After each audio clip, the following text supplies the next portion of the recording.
If your goal is to actually become a professional at anything you do and you want to make as much money as possible, you should treat everything as if you own the company.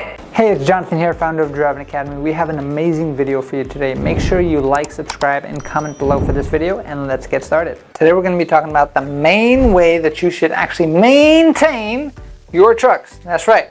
Whether you own the truck or whether you drive the truck, it's still your truck. Because if your goal is to actually become a professional at anything you do, and you want to make as much money as possible, you should treat everything as if you own the company. Because now you're just training yourself for one day to own the truck yourself one day, right?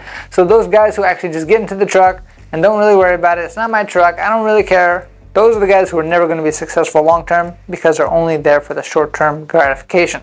So if you're willing to delay a little bit of things and you're willing to actually put in the work, you're going to be good to go. And one of those types of work that you have to put in is going to be the proper maintenance on the truck. So the truck is a mechanical machine, which means it does need maintenance. It's not going to run forever without any maintenance. We have a full-time mechanic on our staff that's only job is to maintain all of our trucks and to fix them, right? If we did not have that on our staff, we would have trucks out of service all the time. And even with a mechanic in the past, we used to have trucks out of service all the time too. So having the proper mechanic is a huge difference. But the goal is to try to minimize the amount of times you go to the mechanic, and that's what this video is about. So the first thing that you do have to understand is trucks will break down no matter what you do. But what you can do is you can make a couple $1,000 bill turn into a couple $100 bill, or maybe like a $20 bill if you catch problems sooner. Which means the first thing that you should be doing every single morning is doing your pre-trip inspection, which means actually check all the lights on the truck, open up the hood, make sure all the belts are good, make sure there's no leaks on anything. There's a whole 90-point inspection item list in the CDL manual that you should be checking out. That's right, 90 different items on the truck at least. And when you're actually checking these things out, if you see a small leak, it's much easier to change a hose than it is to all of a sudden change a water pump because there's no water going in there, right? Because the hose is leaking. To give you an example. So if you check these things out every single day, you're able to fix these problems when they're small little baby problems before they grow into Godzilla problems, right? So that being said, that's the main thing, pre-trip inspection. Hey, it's Jonathan here, founder of Driving Academy. We have an amazing video for you today. Make sure you like, subscribe, and comment below for this video, and let's get started. The other thing is going to be making sure you're changing your oil regularly, because the more love you put into this truck, the better it's going to treat you just like anything else. One thing that a lot of people do not understand is keeping a maintenance fund. So the industry standards state that you should keep 17 cents per mile to the side. And you should just create a whole separate bank account just for that, and you should not touch it. Because I know a lot of you guys, you don't trust yourself with money. If you see the cash there, you're probably going to spend it. But this is a money account that you cannot spend, and it's only for emergencies only, right? So just to keep the number simple, if you drive 100 miles in a day, you're going to move $17 into your account of this maintenance fund because it's 17 cents per mile. If you drive 1,000 miles, all you're going to do is add an extra zero, $170 should be moved into this account. So you can see if you start driving 1,000, 2,000 miles a week, whatever it is, that account can start growing pretty rapidly, which means two things are going to happen.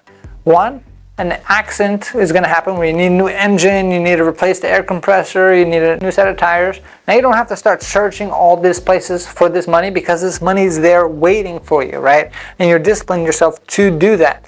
Or number two, at the end of the year, you have this huge amount of money sitting in this pot that you never touched because you did your job of making sure that you maintain the truck, and now you can kind of splurge a little bit. Do not spend it all. I repeat, do not spend it all because you're going to continue to drive the truck next year. But now you deserve a little piece of it. Maybe go on vacation, maybe buy your friends or family some Christmas presents. Treat yourself something nice with a little bit of that because you stayed disciplined this whole year and now you have this nice big pot of money for that. Or some people just use that for their second truck fund, right? So what they're going to do, I'm going to wait till this whole thing gets to a certain point and then I'll put a down payment on my next truck and then make sure that you just repeat that. So what's the magic formula? 17 cents per mile. I don't know why it's 17 cents. It's just what they say in the industry. And it's pretty accurate. Every time I've given somebody this advice and they actually followed it, they had no issues when things broke down because they had that money set to the side. People who don't follow this advice and try to get all the money they can from the beginning, and I know it's hard and it's easier said than done, those guys, when something does go down, those guys are always the ones who are going to be stuck longer than they have to because they have to start finding the money to pay for it. Then they got to get loans, and then they start building up all this bad debt that they can't pay off, and then trucking's no good. And it's not the fact that trucking is no good, it's trucking is a business, and you have to understand how to run a business itself. So I hope that this information helped you out. If you don't have your CDL license yet, then what do? And give us a call, 908-525-3609. We're here to help you get your CDL license and ultimately get you on the road to freedom, whether it comes to driving your own truck or driving a truck for somebody else. And we're here to help you out any which way that we can. Visit our website, cdldrivingacademy.com. Again, cdldrivingacademy.com. Or give us a call at our main office, 908-525-3609. Thanks, and have a great day. Hey, thank you so much for watching this video. If you like it, make sure you hit that like button. Also, subscribe to our channel. It's really going to help us out. Click on that button.